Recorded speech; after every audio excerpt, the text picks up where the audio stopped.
Vozes na cabeça.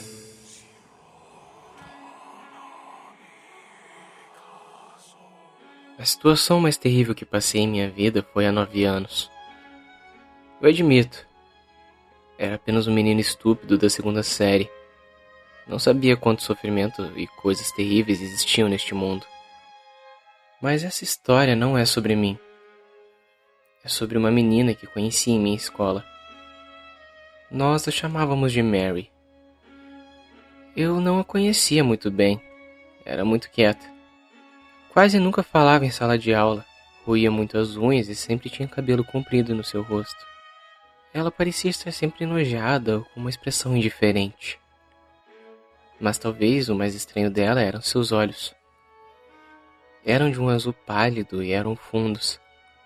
Sempre tinha um olhar muito triste ou frio, como se ela estivesse sonâmbula, ou como se tivesse acabado de chorar. As coisas começaram a ficar tenebrosas com a chegada de novembro. As férias estavam quase chegando, assim a maioria dos estudantes, incluindo eu, estávamos contando os dias para sair.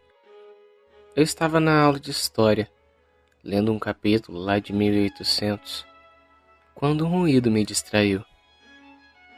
Parecia que alguém estava gemendo, mas era um som muito leve. Olhei para trás da minha carteira e vi Mary, que estava dormindo. Seu nariz estava ressoando e parecia que ela apertava a boca com força. Tratei de ser uma boa pessoa e a sacudi de leve, para que acordasse antes que o professor a visse. Foi quando ela acordou de forma muito estranha, com os olhos se abrindo repentinamente e com uma respiração pesada. Perguntei se ela havia tido um pesadelo e, como resposta, ela apenas balançou a cabeça negativamente e voltou a ler o livro que estava lendo antes de cair no sono. Pensei que era algo esquisito, mas foi depois de algumas horas que as coisas ficaram esquisitas de verdade. Tive apenas poucas horas de aula com Mary, então não havia até horas depois.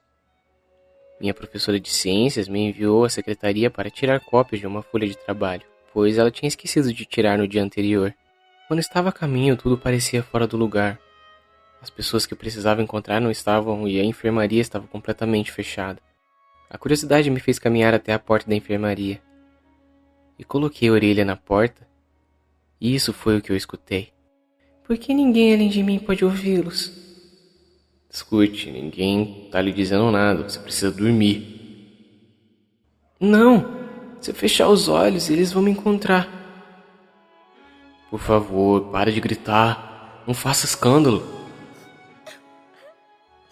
Essa curta conversa foi seguida por gritos e prantos. Tirei a orelha da porta e dei alguns passos para trás. A única coisa que pensei foi: que diabos está acontecendo ali? Logo depois, a maçaneta da porta começou a girar, como se tivesse fechado e alguém quisesse sair com desespero. Alguns segundos depois, Mary saiu da sala. Seu rosto estava sombrio e seus olhos estavam vermelhos, como se estivesse chorando, que é o que provavelmente estava acontecendo. Correu em direção a mim, fazendo com que nos batêssemos e caíssemos no chão. Me ajuda, ela disse. Parecia que ela queria gritar, mas sua voz era fraca. Por favor, me ajuda. Você pode escutá-los? Me perguntou. Mas por mais que eu quisesse responder, estava muito assustado.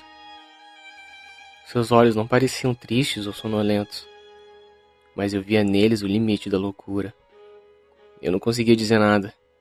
Então ela levantou e correu para longe da secretaria em direção ao refeitório. A essa hora estava vazio. Ela caiu de joelhos no chão, segurando a cabeça e gritando. Apenas gritando. Me aproximei para tentar ajudar, mas num movimento rápido, ela pegou uma caneta que estava na minha mão e enterrou no próprio ouvido. Depois, no outro. Ela começou a sangrar e largou a caneta no chão. Ficou quieta por alguns minutos, apenas respirando. Então virou a cabeça lentamente em minha direção, lançou um olhar de desespero para mim e sussurrou. Eu ainda os escuto.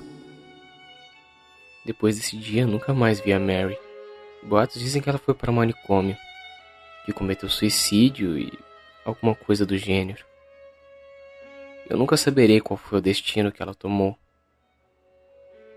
Mas se algo que jamais sairá da minha memória são aqueles olhos azuis, pálidos e profundos, olhando para mim. Seus olhos estavam envoltos na loucura. E seus ouvidos, mesmo com os tímpanos rompidos, ainda podiam ouvir as vozes que a torturavam.